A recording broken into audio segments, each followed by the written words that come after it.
Legend of Exorcism. Chapter 5, The Longwu Li Clan. Behind the door was another backyard, which looked like the back door to some family's home. In the garden was a lotus pond.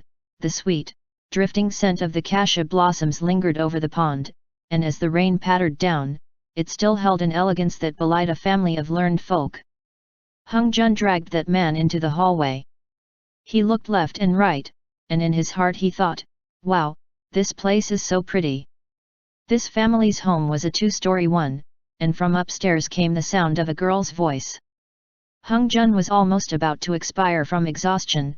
He had chased that AO fish for an entire night, and then so many things had happened in such quick succession that all he wanted to do was find a place to first go rest. He immediately sat down, leaning up against the wall of the hallway as he panted for breath. And just at this time, a young woman wearing a goose yellow rukin came walking along the hallway, holding a branch of cassia blossoms in her hand. She slammed straight into Hung Jun.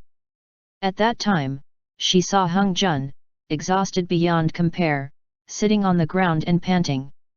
Next to him lay a man, and from behind him, there peeped out the head of a carp yao, its fishy mouth opening and closing.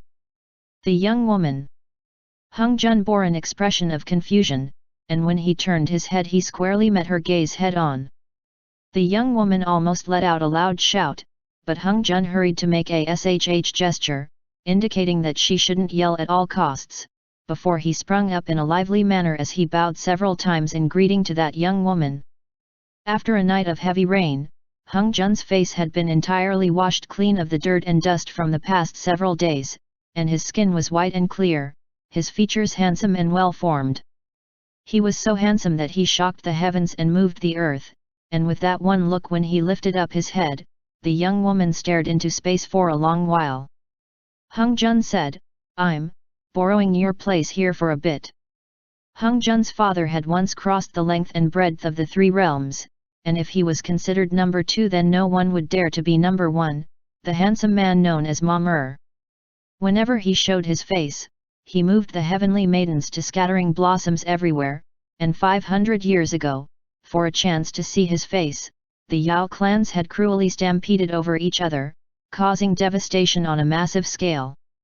It was a pity that Hung Jun had been orphaned when he was young and had been unable to grow up by his birth father Kong Xian's side, but had rather been allowed to roam freely by Chong Ming for 12 years. He had often run wild amongst the streams and the mountains, getting burnt by the sun during the day and drenched by the rain at night, and every now and then he would also breathe in smoke. As he ran about in the wind and the rain, a lot of devastation had been wrought, but the eyebrows and eyes, soft lips and straight teeth and pale white skin that he had inherited from his father, along with the clean energy that all youths possessed, still caused everyone who looked upon him for the first time to be pleasantly surprised. What's wrong with this person?" The young woman turned her gaze down towards the unconscious military officer that was lying by Hung Jun's side, before she let out a "ya" in surprise and said, "Isn't this General Jing Long?" "What's a general?" Hung Jun's face was filled with confusion. "What are you doing?" a woman's voice called unhappily from the eastern tower's connecting hallway. "Is that Sanger down there? What person did you bring back this time?"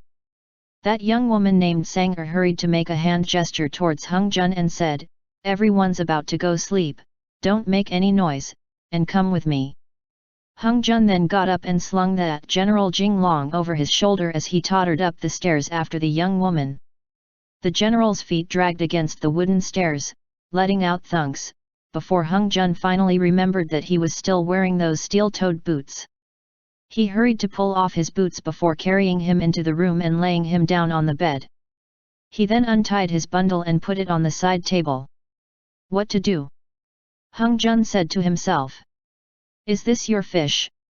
Sanger looked over at the carp on the table. Zhao Zilong's gills still flared from time to time. Hung Jun nodded. That military official was wearing a set of white clothes, and Hung Jun reached a hand out to grope around, only to find a metal plaque at his waist, on which was written the words Li Jinglong of the Great Tang Longwu Army. After reading it, he still didn't know what it meant, so he tossed it onto the table as he lifted up that sword that had broken his pentacolored sacred light and inspected it. He could only tell that the sword was very old and heavy, blackened with dirt, and carved with a dense mass of small seal script. Hung Jun couldn't figure out anything from it, so then he untied Li Jinglong's clothes, revealing a sturdy, nude chest. Li Jinglong's body was slender and lithe, but his chest and abdomen had clear lines of muscles, and his eyebrows were sword-like, as though drawn with ink. His 5 features were well formed, with a high nose bridge, and the corners of his mouth were gently tilted up. The heart lamp passed on within the blazing lamp. Hung Jun thought back to that moment the pendant shattered, before he thought further back to what Qing Xing had told him. As long as the crystal pendant was broken, the heart lamp would naturally enter the body. At that time, they were the only 2 at the scene, so according to this logic, if the heart lamp hadn't entered his body, then it must have entered Hung Jun's own. He himself felt nothing different whatsoever, but for Li Jinglong to have been unconscious this long, it was not very normal. Logically, someone who fell and had fallen unconscious should have woken by now. Could it be because of the heart lamp? Hung Jun also didn't know what use that beam of light had. He bent his head over to press his ear against the skin of Li Jinglong's chest, listening to his heartbeat. When he turned his head he saw Sang'er with a surprised expression on her face. "Can you let us be alone for a bit?" Hung Jun asked. Sang'er's face was filled with a strange expression, and she nodded and said, "Is General Jinglong wounded? Should I go send for a physician?" "What's a physician?" Hung Jun asked subconsciously. No, he doesn't need one." "Then let me go get him some water," Sang'er said, before she went out the door. Hung Jun immediately grabbed the carpiao and said anxiously, "Zhao Zilong. Wake up. A physician is a doctor, they diagnose illnesses." The carpiao had been awake for a while now. "Where is this? What happened?" Hung Jun's head was also filled with questions, and he explained the series of events. One person and one carp stared at each other for a moment, before the carpiao shouted loudly, "Wow, you've gotten into trouble. You're done for. Now what are we supposed to do?" "I also don't know, ah." Hung Jun was going crazy. The carpiao, is his surname Chen? His surname isn't Chen. Hung Jun had even made up his mind to perish on the spot. He's surnamed Li, right? What if he changes his surname? Hung Jun suddenly had a flash of cleverness. "Are you stupid?" the carpiao said. "He still isn't Chen Xiang's descendant. It's over, it's over. What should we do now?" "Kill him," the carpiao said. "Maybe then the light will come out." "How can I kill him?" Hung Jun said. "Clearly, I caused this mess." The carpiao continued, "All living creatures suffer, and though I see that he is a man who looks talented, but his offrion is a little dark, and his forehead is still wrinkled. His face has an expression of defeat, and even if he keeps living, he'll keep suffering, so it's better to end it quickly for him." Hung Jun had no idea how to go forward at all. The carpiao continued, "The heart lamp got the wrong person, and now it's become so troublesome." Hung Jun held that sword, and the carpiao continued to egg him on. "You're not a human, so don't be afraid of killing them." "My mother was a human," Hung Jun said. "You've even killed Yao," the carpiao reminded him. "Hurry and do it. Otherwise what will the Chen family do in the future? The heart lamp has to return to the Chen family, so that Mara..." The carpiao realized that it had let slip something it shouldn't have, and it immediately shut up. "Mara?" Hung Jun asked with suspicion. He was reminded of the day when he had listened in on Chongming and Qing Xiang's discussion, when they had also brought up this phrase. The carpiao hurried to say, "Whatever the case, the heart lamp must be retrieved. Or else all of us will be done for. I'm not trying to frighten you. Where's the throwing knife? Did you get it back?" Hung Jun, "No. I'm short one." The carpiao grew wild. I told you not to chase, but you didn't listen. See? Now we're really done for. Even a throwing knife is missing. And the heart lamp. Hung Jun picked up the towel and rolled it up, suddenly and accurately stuffing it into the Carpiao's mouth, stopping this non-stop flow of Zhujiang-like wisdom. Far after the fact. From outside came the sound of knocking, and Sanger carried a teapot in. Who were you talking to? Sanger asked, baffled, after seeing that Li Jinglong was still lying unconscious on the bed. I was talking to myself, Hung Jun hurried to answer. Let us be alone for a little longer. Ba. Sanger handed a towel to Hung Jun, and she smiled as she looked at Hung Jun and said, Yo, all right. After Sanger left again, Hung Jun lifted a hand and wiped Li Jinglong's face. He then flipped up onto the bed, straddling him, and took a deep breath. Leaning his body forward, he gathered up his magic energy, and with one hand he collected the penta-colored sacred light and pressed his palm down onto Li Jinglong's chest. The Carpiao's hands waved wildly, before it grabbed the towel that was stuffed in its mouth, pulled it out, and shouted, Hung Jun, don't delay it any longer. At the same time, a chaotic swirl of sounds came from outside. The Shenwu army is conducting a search. Unrelated persons are to stay out of the way. Li Jinglong opened his eyes and fiercely looked down, only to see Hung Jun's hand pressed on his chest. Following the line of the arm upwards, he met Hung Jun's eyes. Hung Jun. Li Jinglong. Li Jinglong wore an expression of confusion, before he noticed that his upper half was bare and he was only wearing a pair of long pants. He instantly recovered his wits, shouting loudly, What are you doing? Hung Jun said swiftly, You took my heart lamp. Li Jinglong let out a loud shout, locking Hung Jun's wrist connected to the hand that was pressed down on his chest and tugging it down. The two of them rolled off the bed as Hung Jun shouted loudly, Stop! The inside of the room was filled with havoc as Li Jinglong knocked over the water pitcher on the table. The Carpiao hurriedly jumped off the table, and the guards outside who were searching heard the noise and immediately said, That room at the end. Quick! The Carpiao shouted, Hung Jun. Go quickly! There are more people coming. Li Jinglong turned his head, and as soon as he saw that Carpiao, he immediately gaped, before he roared, Yaogwai! Hung Jun was afraid that he would cause more trouble, so he grabbed his bundle with one hand, the Carpiao with the other, and he slammed through the window as he flipped out. He left Li Jinglong holding his sword, his face contorted in an expression of shock as he panted non-stop, not understanding what had happened just now. The instant that Hung Jun flipped out of the window, he reached one hand up and snagged the eaves, flipping himself up onto the rooftops. He trotted along to the end of the connected roofs before sliding down along the tiles all the way, successfully slipping away. Li Jinglong was still in the room, and his armor had long since grown wings and taken flight. He opened his eyes wide as he panted, and just then an angry shout came from outside the room. Who's inside? The Shenwu army is conducting a search. If you don't open the door.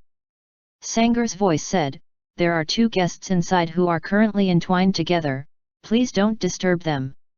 As soon as Li Jinglong heard the Shenwu army, he knew that today's troubles were not going to leave him alone, so he could only run first, or his reputation would surely be used to sweep the floor.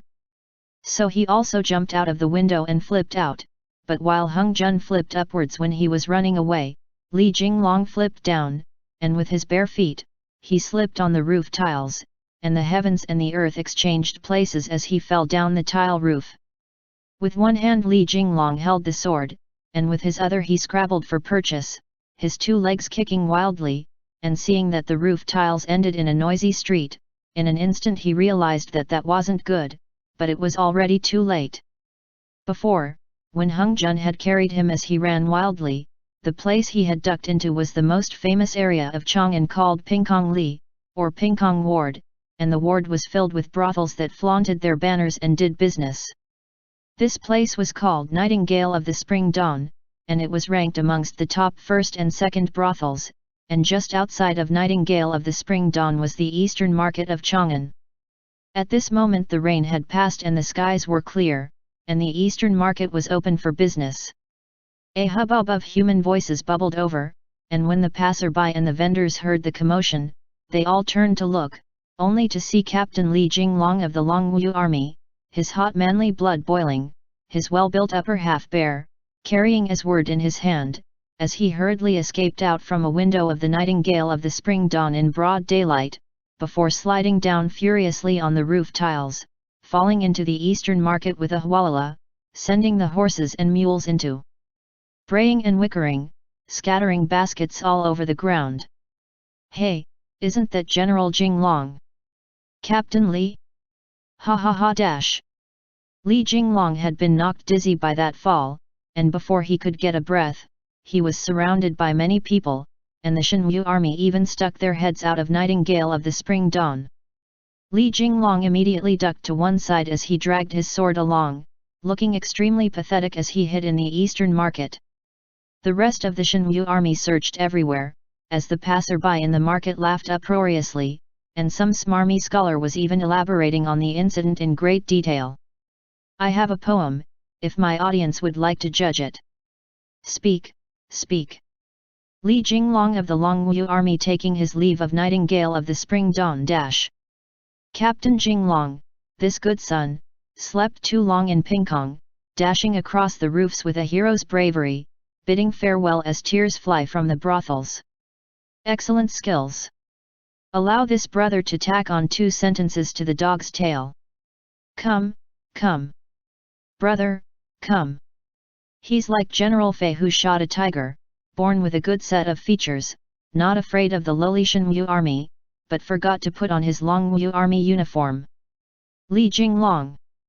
Li Jinglong hid in a water vessel out back of the eastern market as ragged verses about himself were hurled about in earshot. He quietly lifted up the wooden cover, and from the crack he saw the Shenwu army go back and forth through the eastern market, and he let out an exhausted sigh. End chapter. Legend of Exorcism. Chapter 6, Living Under Someone's Roof. The rain passed, the skies cleared, and the autumn sky over Chang'an dawned clear and bright for tens of thousands of li, as blue as if it had just been cleanly washed. The sweet scent of cassia blossoms travelled on the breeze as Hung Jun kicked the trunk of a parasol tree, and the rain on the leaves that had gathered overnight splashed down, hualala. He used this water to wash his face and then drank some as well, before plucking 2 leaves, placing them near his mouth, and blowing through them to make a sound. "What are we to do?" the Carpiao wailed, all wrapped up in the luggage, bearing an expression of the sky falling in. "This place is really big." Hung Jun rubbed his stomach, before continuing, "Let's eat first, then decide." "I'm not going to eat any more earthworms," the Carpiao added.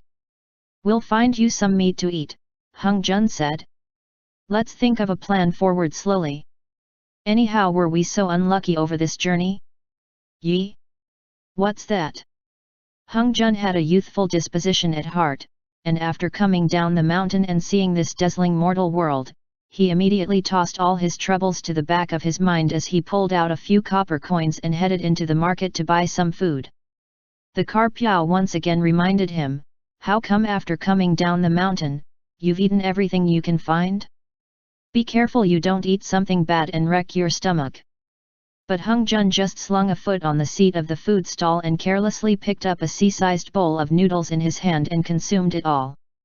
The foods of the human world were so much tastier than those of Yaojin Palace. Fried, grilled, pan-toasted, there were all kinds of ways of cooking, and there was also soy sauce broiled lamb meat, 5-colored cakes, steamed glutinous rice pastries. They didn't make these in Yaojin Palace, and his journey down the mountain had been done in a rush, so there had only been rations. Thankfully Qingxiang understood his personality and had prepared many pearls for him, so in the month they spent on the road to Chang'an, Hung Jun just went along with what the Carpiao had taught him and traded the pearls in with passing merchant caravans for silver, then silver for copper coins, which were used for buying food and refreshments. Though he didn't understand the ways of this mortal world, thanks to the Carpiao's timely interventions, he managed to keep himself out of stirring up any big troubles. Hung Jun was already originally a smart one, and as they paused and continued on their journey, after going down the mountain he picked things up quickly. In the beginning he didn't say much, instead watching how others did things, and as he went he learned from what he'd seen. After seeing people line up to buy meat buns, Hung Jun observed their movements, before he then mimicked them and handed over some copper coins in exchange for 2. He saw that there were performers on the street blowing fire from their mouths, and Hung Jun watched curiously for a while and said, "What's so special about that? When Dad sneezes he can produce so much more." The Carpiao. Another performer was smashing boulders on his chest, bending iron rods, climbing mountains of swords, and getting into a pot of boiling oil, and Hung Jun watched and only shuddered. Why do they trouble themselves so? No matter how Hung Jun looked at it, he couldn't figure it out. The Carpiao answered, "To earn money. You wouldn't understand, but the human realm is filled with hardships." The performers finished and came around asking for money, and the crowd that had gathered started tossing money into the bowl. Hung Jun thought that this was pretty pitiful, and so he tossed a pearl into it. The Carpiao was being carried on his back so it couldn't see what was going on, when someone shouted, "A night luminescent pearl!" The pinky-sized night luminescent pearl instantly caused a hubbub, and there were people who didn't care for doing the right thing and reached their hand in to grab it. Instantly the people around leapt forwards and pushed at each other to get it, and they started fighting amongst themselves. Hung Jun hurried to shout, "Don't fight anymore! I still have more here! Stop fighting!" The Carpiao said, "You want to die? Quick, run!" The market was filled with havoc, and then guards came rushing up. Due to the events of last night, when Hung Jun saw guards it was as if he had seen some ghosts, so he immediately turned and ran. The Carpiao couldn't help but chivvy him faster, telling him to get to the exorcism department quickly to report for duty. Hung Jun responded with several OKs, but before long his attention was once again diverted to a monkey handler, and he stood to one side as he watched the monkey. "Chaining it up like this is too outrageous, right?" Hung Jun said to the monkey handler. The monkey handler shot him a look and threw a few curses his way. The Carpiao was on the verge of tears as it said, "Little lord, you'd better leave quickly. In the past there used to be a group of monkeys that lived in Mt. Tahang, roaming freely as they wished, but here today, there was actually a monkey all chained up in front of him, small and skinny, not having enough to eat and still having to kowtow to all the people around him." Hung Jun took 10 or so steps away before turning, and while no one was watching, tossed out a throwing knife. With a ding it easily sliced through the chain that the monkey handler was holding.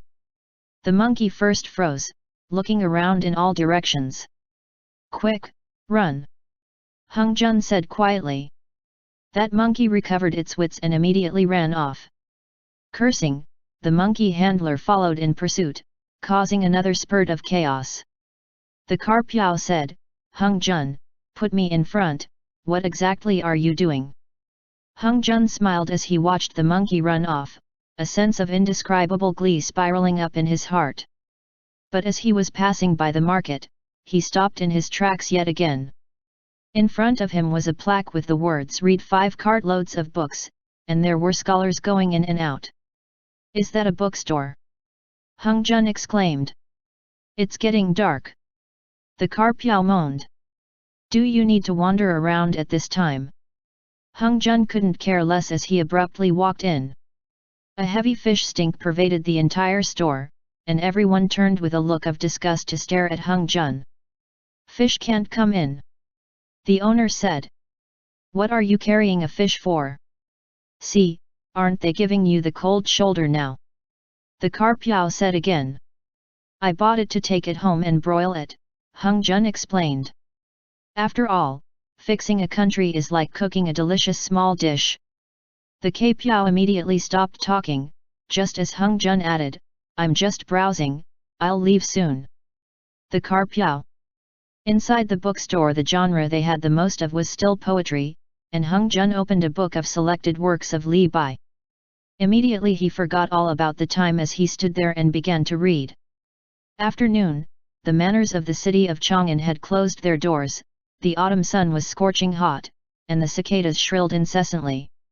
Li Jinglong was still wearing that outfit that he had on when he escaped out of Pingkong Li, his upper body naked, his feet bare, and he knelt within the courtyard, kneeling on that sword. You have really destroyed the reputation of your father and your ancestors.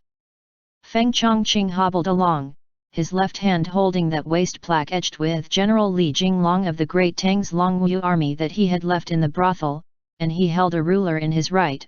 He struck down with one strike, and Li Jinglong let out a pained hum as another fiery red streak appeared across his shoulders. Feng Chongqing held the punishment ruler in his hand, which he used to pat Li Jinglong's cheek. He was so angry he was short of breath, and he continued, "Today in the streets of the city of Chang'an, they were all talking about how you at midnight, uncaringly left behind the wounded, only to run to Pingkong Li to play around with the prostitutes, you." Li Jinglong knelt there with his head lowered, not saying a single thing, and Feng Chongqing roared angrily, "You've caused me so much grief just to get you this position in the Longwu army. Have you actually taken it into your heart even a little? Say something." Feng Chongqing continued, "Carrying this rusty sword, do you think you're actually the great general of the Yulin army? Can you be a little more proactive? Can you throw away that sword of yours?" Feng Chongqing stretched out a foot to kick away the sword under Li Jinglong's knees, but Li Jinglong didn't say anything as he continued to kneel stubbornly on it. "At the latest, tonight your superior's dog is going to come barking with the report." Feng Chongqing was so angry that his entire body trembled. "During tomorrow's morning court session, you're going to become the hot topic of gossip for the entire imperial court. Where should I put this old face of mine? Where should I put it?" The servants all stood in the hallway, taking joy from the suffering of others as they watched this play unfolding in front of their eyes. Chang'an often had rumors about how Li Jinglong was an embroidered pillow, filled with grass on the inside. He was born to Feng Changqing's aunt's family, and when he was an infant his mother died. 4 years ago his father Li Mao went with Sen Qin to Sai Wai to battle, and had taken a Xiang Nu arrow. Because that had resulted in a bad wound, and he didn't get treated in time, he died. That year Li Jinglong was 16, his father's side was devoid of any other relatives, and no one was there to watch over him, so he slowly lost all of his inheritance, first seeking out saintly masters to learn how to become a saint and learn Dao, then spending a great amount of gold in buying a treasured sword that was able to slay Yao and exterminate Mo, one that De Renja himself had used. This black sheep Li Jinglong, in the past, when he was 16 or 17, had been the object of affection of many girls in the city of Chang'an. However, Li Jinglong, for one, didn't have a steady occupation, so he made no progress in starting a family, and two, always had an attitude of not letting strangers approach him at all, and when he saw the matchmaker he didn't even bother to nod. 20 years with no accomplishments, and the issue of matchmaking also gradually grew fainter and fainter. He was no longer a child, but he didn't start a family or pick up an occupation, instead lazing about every day, until his cousin Feng Chongqing the year before conquered Greater Bola in the western regions, obtaining Xuanzang's regard, and managed to find a place in the Longwu army for Li Jinglong to belong. Feng Chongqing had nearly shattered his heart out of frustration for this inept younger cousin of his, and the more he said, the angrier he got, and the blows of the ruler came down like a tempest, until even his wife ran over and shouted, "Lai, stop hitting him! Stop hitting him!" That last blow of Feng Changqing snapped the ruler into two, and Li Jinglong's forehead bled from that hit, the blood trickling down his profile and dripping onto the ground. "Lai, please call down." Madame Feng hurried to run Feng Changqing's shoulders. After Feng Chongqing returned to court, he had been waiting for the court to assign him a civilian official position, but this cousin of his had actually become the laughingstock of the entire city of Chang'an, blackening his reputation whenever he pleased, even affecting his official career, so how could he not be angry? After Feng Chongqing finished punishing him, he didn't stay around to argue, instead slowly limping in. Only then did Madame Feng hurry to command the serving women to bring a rag over and wipe away the blood, as she said, "Why is your brain this inflexible? Just admit your wrongs, and your brother wouldn't be this angry at you." Li Jinglong was still as silent as usual, kneeling there calmly, until the twilight fell, the light shining onto his body, as the rays of the dying sun mixed together with the blood stains on the azure cobblestones to become one. In the summer heat, Hung Jun carried a few books as he returned to the eastern market, where the crowds had dispersed and the market had closed up. There was a smear of pink clouds on the edge of the horizon as from afar there came the sound of drums beating. Dong! Dong! Dong dash! Hey, Zhao Zilong! Hung Jun reached back and patted his luggage bag with one hand. That carpiao was at first lying there with its mouth open, unmoving as it slept with its eyes open, but now that it had been patted awake its mouth opened and closed again. "Where is the exorcism department?" Hung Jun asked. "I don't know the carpiao said. "The last time I came to Chang'an was 80 years ago. How did you get here? You didn't have a chance to properly stroll about. Last time I was placed on a stall in the eastern market for sale, and I came out of there with a hook in my mouth. You try strolling about in that state and see how well that works out for you. The letter that Qing Xiang Darren gave you didn't have it. Let me see, where's Jinjin Feng? To the north of the western market.